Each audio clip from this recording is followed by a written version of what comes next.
The social work profession is very noble, according to me, because it deals with human beings, ultimately to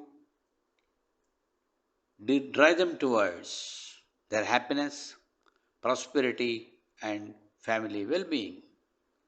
No other profession is closely related to and deep involvement in understanding human behavior and psychology, etc., in other professions. But in our profession, this is the crux of the issue. But that's why I said the profession of social work is a noble one. You may take up assignments in any field. It can be medical social work, psychiatric social work, community development with an NGO, or even enter into HR in any organization. I think most of the people are entering into HR nowadays because of various reasons.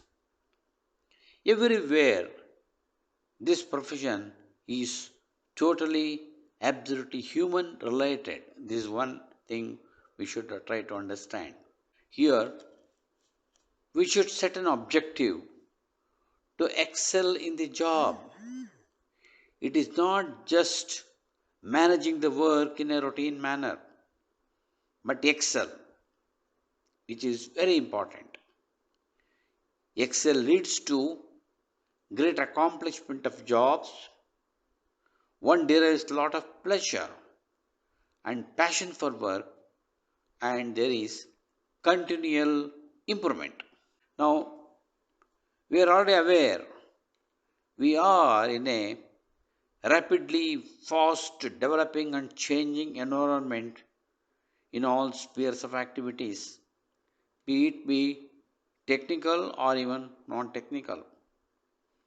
This calls for clear understanding of the rapidity and appreciation and adaptation to changes by everyone. To start with, the change management must be in own self to start with. Accept the change management and help guide others to accept change. This is one of the main tasks of social work, according to me. In this time, it is for everyone to assert ourselves in our professionalism. That's very important. We have to assert ourselves in profession. In order to accomplish effective professionalism in any area, adequate skills and ability are absolutely essential. I said there are two skills. One we call it as a soft skill, and another is a hard skill. One should get expertise in both the skills, and most importantly, balancing. If you are strong in hard skills but weak in hard skills, it will not work. If you are strong in hard skills but weak in soft skills, then it is not effective professional. So one needs to balance. This is very important. Now here, one needs to make his own decision, own self. Should I accomplish effective professionalism, or just I will manage as it comes? The decision is oneself. If we decide that effective professionalism I adopt and I continually develop myself towards this, the soft skills we have to get acquired. What are the soft skills? Broadly, of course, there are so many things, but broadly, I point out honesty, integrity, self discipline, patience, empathy, no ego, but humbleness, and help and guide others, understand the problems, and social skills. This is very important. Here, one must acquire the skill of knowing fully all others in terms of everything of the person, because this will help you in transforming a person or correcting a person or driving towards a prosperity. So this skill is very important. And sociability, of course, naturally. And no selfishness under any circumstances. Now, please look at yourselves with full conscious and evaluate yourself as to where do we stand in this in terms of these attributes. Wherever our weak points occurs to you, one must determine to unlearn it. So determine this very strongly and make up the mind and overcome the weak point and unlearn and move towards positiveness. I repeat, the decision is one's own. Once you have these positive attributes, this leads to leadership. One must possess leadership qualities for any task dealing with human human and behavior easing out. It may be issue like transforming a person to towards positivity, make him disciplined or make him ethical, make him with a positive attitudes. All this works.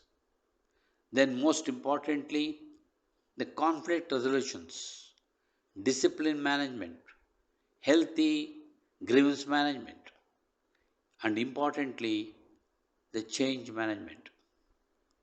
Here, if you accomplish this, one gets automatic respect, recognition, appreciation, and self-motivation, and your contribution to the profession itself. Now, coming to the hard skills. Whatever we have read in MSW schools are totally mismatched today to the task what we are going to handle. Here where one needs to enhance the competency. The competency building is a continual task. One should never gets into a complacency circle. If one becomes complacency, then automatically his learning stops.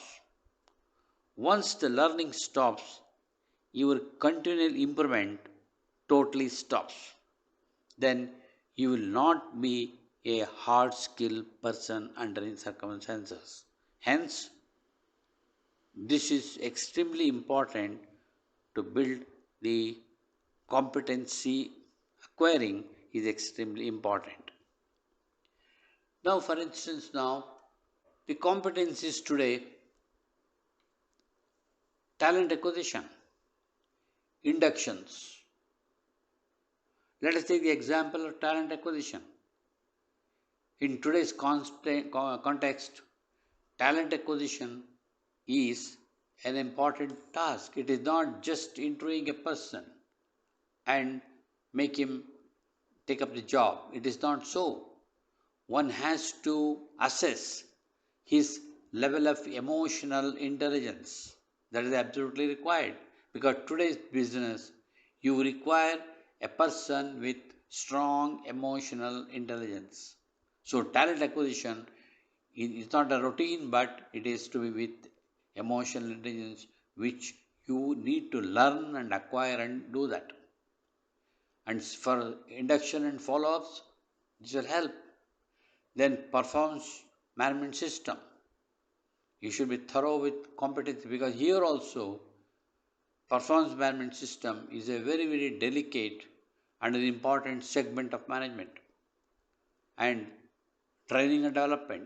Here also assessment of training needs and development and follow-up. Then compensation and rewards. Then employee relations, dispute resolutions. Then align the trade union with business goals. This is extremely important, friends. One has to align the union with the business goals. That's going to be the main task of the HR, in other words, a professional social worker. Then collective bargaining, then legal competencies. Legal competency, I don't say that you should become an advocate, but at the same time, you should acquire the complete knowledge of the deep knowledge of the legal provisions applicable to the organization. You should be able to evaluate what is right, what is wrong. Then you should be able to authoritatively convince the top management about what is right, what is wrong. For this, you have to acquire legal competency.